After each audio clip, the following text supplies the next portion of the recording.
Bismillahirrahmanirrahim. Assalamualaikum warahmatullahi wabarakatuh. Salam. Izin Pak Ustadz, berkaitan dengan ini adalah mungkin yang kita pahami.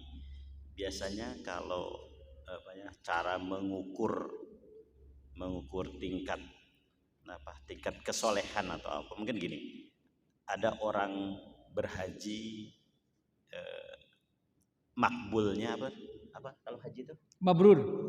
Mabrurnya hajinya itu setelah pulang menjadi lebih soleh lah mungkin lah, menjadi sholat fardunya di masjid mungkin seperti itu. Nah, ini sebentar lagi kita kan juga puasa Ramadan. Ini kita semua puasa Ramadan, kita melewati 1 bulan puasa Ramadan. Terus habis itu kan kita mengintrospeksi, seharusnya itu ada peningkatan. Nah, cara mengukurnya itu gimana ya, bahwa kita ini sudah lebih baik, sudah lebih kayak haji tadi, lebih mabrur daripada sebelumnya. Jadi misalkan saya pribadi lah, saya juga nggak ngerti nih, apakah setelah melewati 1 bulan Ramadan ini saya lebih baik daripada sebelumnya. Mungkin itu Pak Ustadz. Ya. Assalamualaikum warahmatullahi wabarakatuh. Waalaikumsalam. Saya mencoba menarasikan sederhana gini Pak. Tadi kan saya pakai istilah-istilah kuantitatif, kualitatif, kira-kira gitu ya. Ada memang satu keadaan yang fitrah yang nggak bisa kita hindari, bahwa keimanan kita ini sifatnya yazidu wa yanqus. Yang stuck dalam keadaan maksimal itu hanya keimanannya Rasulullah Sallallahu Alaihi Wasallam dan para nabi. Dan bahkan dalam satu riwayat disebut para nabi itu juga punya kesalahan yang mereka harus bertaubat kepada Allah Subhanahu Wa Taala. Makanya kita sering dengar kan, Nabi Adam itu Rabbana zolamna anfusana, kira-kira gitu ya. Nabi Yunus ya, subhanaka inni kuntu minaz zolimin, ketika dia ditelan oleh ikan paus itu kan. Nah, manusia biasa dia yazidu wa yanqus, naik turun. Nah, sekarang saya mau gambarnya. Skemanya begini, Pak. Waktu Ramadan naiklah dia. Dari 60 menuju 90. Gitu kan, Pak. Nah, pernyataannya yang 90 ini enggak bisa bertahan, Pak. Melewati setelah Ramadan dia turun lagi. Jadi boleh jadi yang tak boleh itu adalah turun melewati batas minimal, itu yang khawatir Pak. Jadi kalau dia mulainya kemarin dari 60, terus bisa naik di 90 ketika Ramadan, maka jangan sampai mendapati Ramadan berikutnya dia mulai dari 55 gitu. Itu problemnya. Nah, mengukurnya ini secara teknis, kalau kita harus memaksa untuk melihatnya secara kuantitatif ya, gini misalnya. Tahun lalu saya mulai puasa itu dengan keadaan saya ini bukan orang yang meninggalkan sholat duha gitu. Kira-kira gitu ya. Nah, tahun besok saya memulai puasa, jangankan sholat duha, sholat 5 waktu aja udah hancur gitu. Nah, kira-kira gitu. Inilah yang maksud saya untuk dijaga, karena memang kita enggak bisa kalau kita berhenti di habis puasa di 80, terus kita stuck di situ dan dengan harapan kita ke depannya akan menjadi 90 dan 100, itu yang agak sulit. Makanya nggak bisa kita punya teori bahwa ini Pak Haji ini kayak gini-gini aja aku tengok hidupnya. Nggak bisa begitu. Karena dia juga mengelola batinnya juga akan sulit.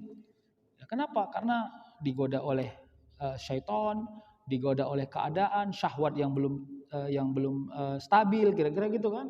Jadi selalu saja ada yang menggoda itu. Nah, di mana letak kemenangan seseorang itu dalam ikhtiarnya? Ya, kemampuan dia menaikkan lagi setelah turun. Itulah dia ikhtiar kita itu, Pak.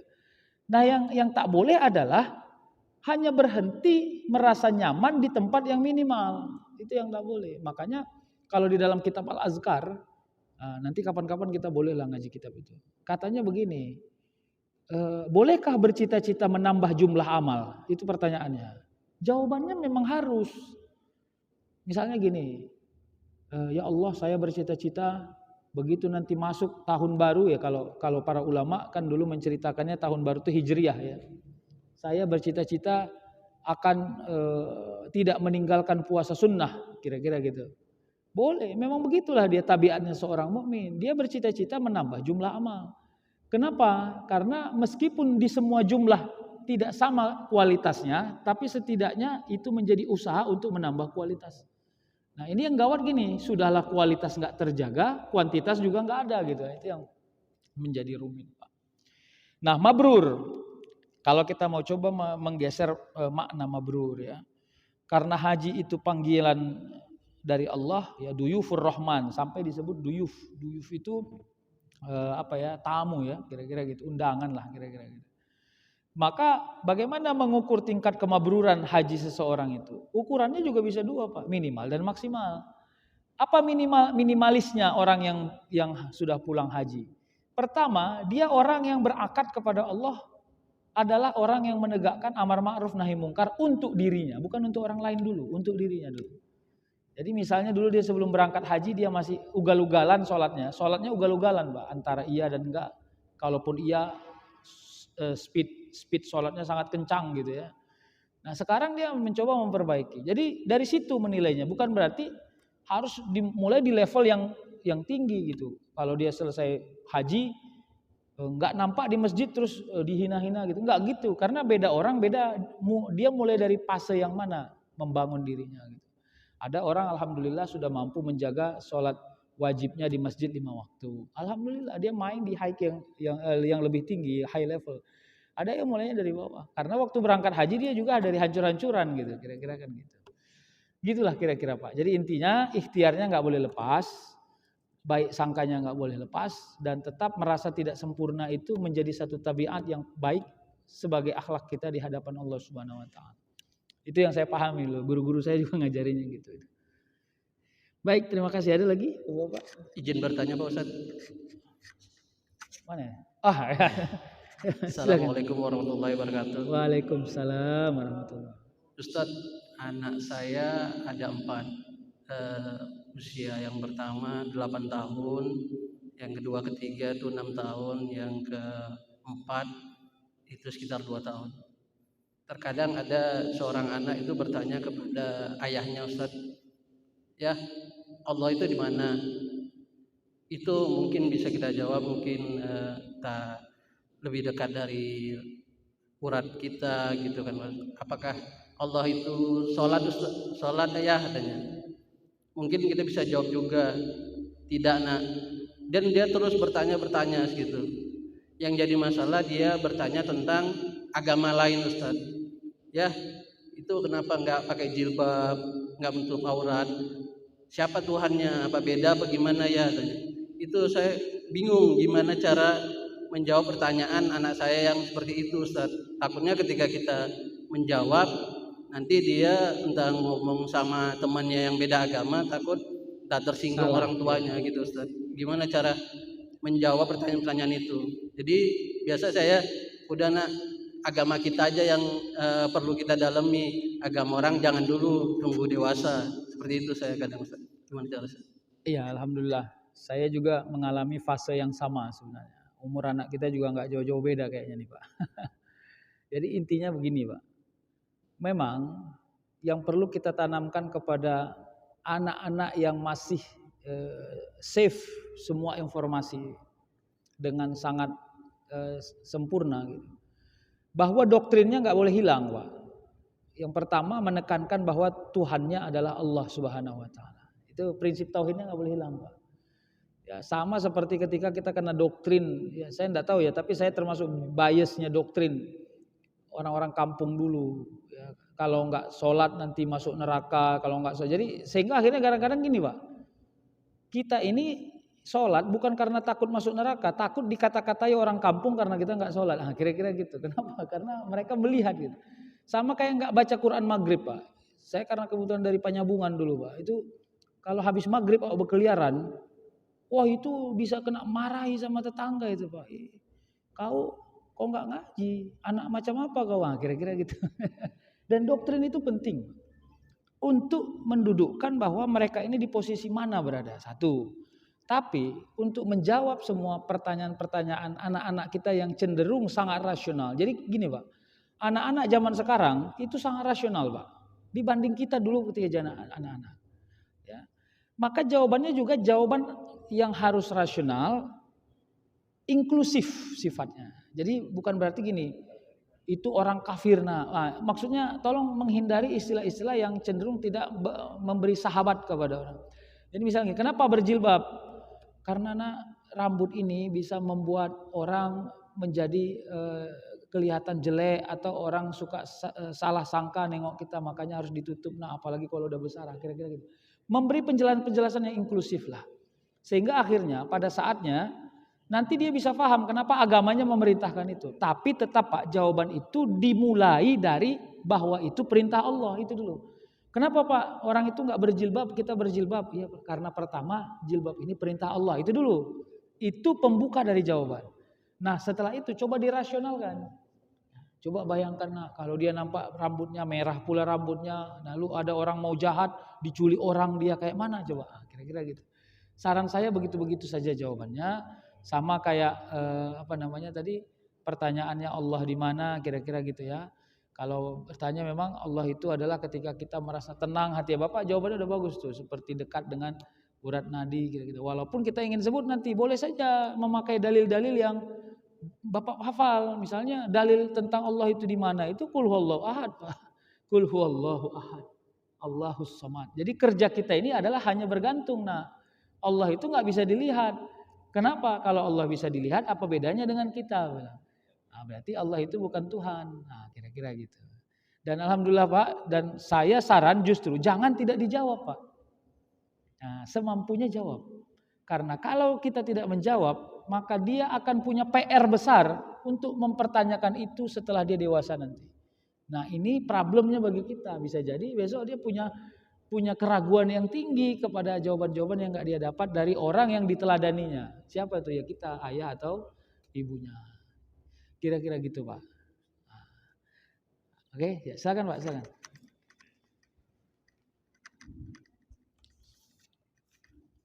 Assalamualaikum warahmatullahi wabarakatuh. Waalaikumsalam warahmatullahi. Izin Ustaz. Ya. Di dalam tubuh kita ini, saya dengar teorinya katanya ada berbagai macam nafsu. Ada nafsu ammarah, nafsu lawamah, nafsu mutmainnah, dan nafsu-nafsu yang lain gitu Ustaz. Jadi intinya tadi bagaimana kita bangkit apabila nafsu-nafsu seperti nafsu amarah, nafsu-nafsu yang tidak baik ini sesaat menguasai diri kita ini. Disitulah kita dinilai apakah kita bisa bangkit atau malah terus memperturutkan hawa nafsu yang tidak baik ini. Apakah mungkin Ustaz, mungkin nafsu yang tidak baik itu, nafsu yang kepada yang su' itu tadi hilang dari diri seseorang selamanya begitu ya, selama dia masih hidup? Apakah itu mungkin gitu ya? Karena pertarungan ini bagaimana ya, intinya kita tidak tahu ajal kita di mana. Apakah pada masa kita lagi lengah, lantas di saat itulah kita selesai. Nah, jadi bagaimana supaya kita tetap menjadi orang yang beruntung? Apakah dengan terus-terusan senantiasa mengingat, berzikir? Ya ini kadang-kadang kita lupa juga Ustaz. Nafsu-nafsu itu tadi apakah memang menghias, memang sudah istilahnya terpatri di dalam diri kita, satu paket dengan kelahiran kita, dengan diri kita itu sendiri. Yang ketiga, pertanyaan saya itu, setan itu posisinya di mana? Apakah setan itu sendiri memang ada di dalam diri kita, menyatu dengan diri kita gitu ya, sehingga katanya bisikan setan, bisikannya di mana gitu kan? Kalau kita bisik sama kawan kita mungkin di telinganya gitu kan. Tapi kalau setan ini tadi semacam ada suara di dalam diri kita itu. Apakah itu yang dikatakan bisikan setan itu tadi? Oke, makasih Ustaz. Assalamualaikum warahmatullahi wabarakatuh. Waalaikumsalam warahmatullahi wabarakatuh. Memang bisa agak panjang kita bahas ini ya, tapi memang saya coba akan menyederhanakan. Bisikan setan itu ya cara berpikir, Pak. Jadi apa yang kita pikirkan, maka disitulah setan mengambil kesempatan untuk membentuk karakter perbuatan kita. Apakah perbuatan itu baik atau tidak baik. Makanya semakin cerdas orang berpikir, semakin mudah dia tergoda oleh setan. Itu sebenarnya itu PR-nya orang cerdas itu. Karena kecerdasan itu kalau nggak dibungkus dengan rasa takut kepada Allah, ya, kalau di dalam Al-Quran itu khosyah, rasa takut kepada Allah, maka akan liar ini cara berpikir ini, Pak. Akan liar. Seorang pimpinan misalnya, dia bisa aja mengelabui sesuatu yang aturannya bukan haknya menjadi haknya. Kenapa? Karena cara berpikir. Bagaimana bisikannya? Ya akal yang mampu. Mungkin dia tidak eksternal, bukan sesuatu yang dari luar datang ke kita, enggak. Sesuatu yang di diri kita melahirkan satu respon yang bisa baik, bisa tidak baik. Nah, situlah kerja setan itu. Makanya setan itu cenderung digolongkan sebagai sifat. Nah, yang kedua, kalau kita bicara nafsu amarah, ya nafsu lawamah, ya, dan mutmainnah, ya. Nafsul mutmainnah inilah yang menjadi otoritas kita, karena sesungguhnya seseorang itu kalau dia hidup maka dia harus menjadi cerminan ketenangan dalam hidupnya. Jadi ciri-ciri orang yang punya nafsul mutmainnah itu adalah Pak gini, Pak. Dia bermanfaat untuk dirinya dan dia bermanfaat untuk orang yang berinteraksi dengan dirinya. Jadi tidak mengganggu peradaban dia nih, Pak. Jadi ada orang lahir tapi mengganggu peradaban, Pak. Jadi makanya bagaimana nafsul mutmainnahnya seorang pimpinan atau bos atau presiden misalnya atau siapapun lah kira-kira. Maka dia memberi kemanfaatan kepada orang yang dipimpinnya gitu. Bukan membuat orang menjadi lebih ribet gitu. Nah, bagaimana mengukur nafsul ammarah? Dan memang di sanalah sering bersembunyi tabiatnya syaitan ya. Jadi mengikuti sesuatu yang bisa difikirkan tapi takut dikerjakan. Ini saya kasih contoh gini, Pak. Seorang anak kecil umur 4 tahun, terus dia bilang ini, aku pengen kali sebenarnya makan es krim kayak kau lah, katanya. Dibilangnya sama kawannya lagi makan es krim. Tapi nanti mamaku marah, katanya kalau minum es krim nanti bisa sakit. Gitulah cara kita membentengi diri kita. Dia anak ini sebenarnya pengen kali makan es krim. Nah sekarang yang membuat dia nggak makan es krim itu apa? Rasa takutnya kepada mamanya, rasa takutnya kepada penyakit, atau kesadaran dirinya bahwa dia ini kalau minum es akan sakit. Saya kira jawaban nomor 3 itu sangat sedikit tuh, pasti persentasenya nggak ada itu. Karena yang dia tahu bahwa kalau dia minum es mamanya marah. Gitu. Nah disitulah letak bagaimana manusia membentengi nafsul ammarah. Tapi kalau dia udah nggak ada rasa takutnya, maka diminumnya aja es tadi. Nah disitulah letak ability namanya, kemampuan kita. Apakah kita mau mengikut itu atau tidak? Itu pilihannya di kita aja itu, Pak. Ya, apalagi kesempatannya sangat mudah, Pak. Ya, ada uang, ada kuasa, nggak ada yang bisa melarang. Suasana sangat privat, apapun bisa kita kerjakan. Nggak ada yang nggak bisa kita kerjakan. Ya, ini pernah bukan saya yang menguji, tapi begitulah cara Allah melihatnya, menunjukkannya kira-kira gitu ya.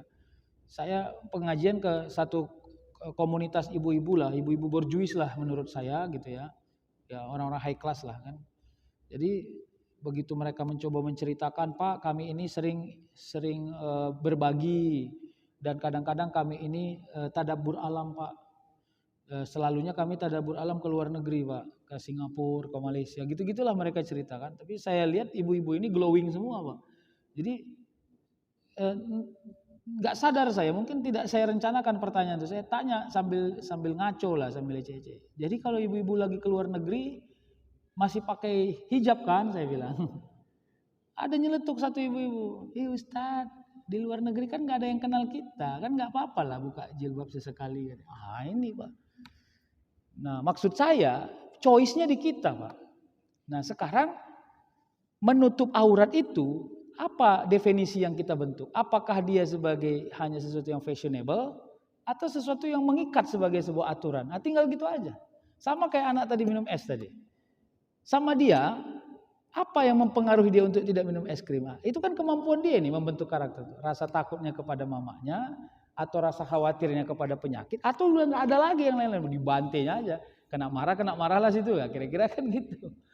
Nah inilah Pak, makanya di sini letak kenapa dalam kajian-kajian tauhid selalu disebut man arafa nafsah faqad arafa rabbah. Siapa yang mengenal dirinya, maka dia akan mengenal Tuhannya. Ini sangat dalam sebenarnya kalau kita mau kaji. Nah, lalu untuk menyambung pertanyaan ini sedikit lagi ya. Setelah anak yang kecil tadi ini besar dewasa, lalu dia ditawari oleh kawannya itu minum es krim. Terus dia bilang begini, aduh bro, aku nggak mau minum es krim bro. Kenapa? Aku setiap minum es krim naik kolesterolku. Enggak lah, serius aku bandari enggak lah. Saat dia sudah dewasa, tidak ada lagi mamanya yang melarang, tidak ada lagi rasa takutnya, dan dia mampu membeli. Dia sudah sadar bahwa dia tidak boleh minum es krim. Kenapa? Karena dia sadar menjaga kesehatannya. Inilah kita harapkan keimanan seseorang. Jadi keimanan itu harus seimbang dengan umur yang berjalan. Jadi jangan sampai umur kita dewasa tapi keimanannya masih keimanan anak cencen gitu. Hanya gara-gara rasa takut ini lalu di situ letak kajian tauhidnya sebenarnya. Makanya kalaupun kita sholat ini membentuk karakter kesadaran. Jadi dalam kajian tauhid kan gini pertanyaannya. Sholat itu perintah atau kewajiban? Ah itu ternyata payah menjawab itu Pak. Payah itu karena di situ memposisikan pada ruang mana kita melaksanakan sholat. Kalau sholat itu perintah, berarti kalau nggak diperintah tidak akan dikerjakan. Tapi kalau dia kewajiban berarti sifatnya personality. Mau diperintah atau nggak diperintah dianggap sebagai tanggung jawab. Nah gitu. Nomor 1 dia apa Pak pertanyaannya Pak? Kira-kira udah tergabung lah itu ya. Jadi intinya nafsul ammarah, lawamah dan mutmainnah itu sebenarnya adalah terminologi yang dibentuk oleh para ulama tentang mengklasifikasi nafsu. Walaupun apakah semua ulama sepakat dengan 3 istilah itu? Enggak. Justru ada ulama yang menyebut enggak ada istilah yang pokoknya nafsu itu cenderung kepada hal-hal yang sifatnya keduniaan, kira-kira gitu. Nah, tapi kenapa diklasifikasi? Karena tidak selamanya nafsu itu jelek. Nafsu itu ada yang fitrah, Pak. Lapar mau makan itu fitrah, Pak. Makanya enggak boleh kita berlapar-lapar dalam keadaan yang memang menjadi kebutuhan primer, enggak boleh. Tapi bercongok-congok apa itu? Berakus-rakus pada makanan itu juga nggak boleh gitu. Kira-kira gitu Pak ya. Nanti kita sambung lagi lah, insya Allah itu bisa akan menarik kajian itu. Gimana? Ada lagi? Kita doa lah ya. Udah jam 2 lewat. Terima kasih. A'udzubillahiminasyaitonirrajim. Bismillahirrahmanirrahim. Alhamdulillahirabbil sholatu wassalamu ala asyrofil anbiya'i wal mursalin wa ala alihi wa sahbihi. Rabbana la tu'akhizna in nasina aw akhtana. ربنا ولا تحمل علينا إصرا كما حملته على الذين من قبلنا ربنا ولا تحملنا ما لا طاقة لنا به واعف عنا واغفر لنا وارحمنا أنت مولانا فانصرنا على القوم الكافرين ربنا هب لنا من أزواجنا وذرياتنا قرة أعين واجعلنا للمتقين إماما ربنا لا تزغ قلوبنا بعد إذ هديتنا وهب لنا من لدنك رحمة إنك أنت الوهاب اللهم لا سهل إلا ما جعلته سهلا وأنت تجعل الحزن إذا شئت سهلا سهل لنا يا الله سهل لنا يا رحمن أمورنا في الدين والدنيا والآخرة يا مجيب السائلين ربنا آتنا في الدنيا حسنة وفي الآخرة حسنة وقنا عذاب النار سبحان ربك رب العزة عما يصفون وسلام على المرسلين والحمد لله رب العالمين تقبل الله منكم منا ومنكم تقبل الله. Alhamdulillahirrabbilalamin. Syukur kepada Allah Subhanahu wa Ta'ala, pengajian kita telah selesai. Saya sebagai pembawa acara mohon maaf apabila ada kata-kata yang kurang sopan. Mudah-mudahan kita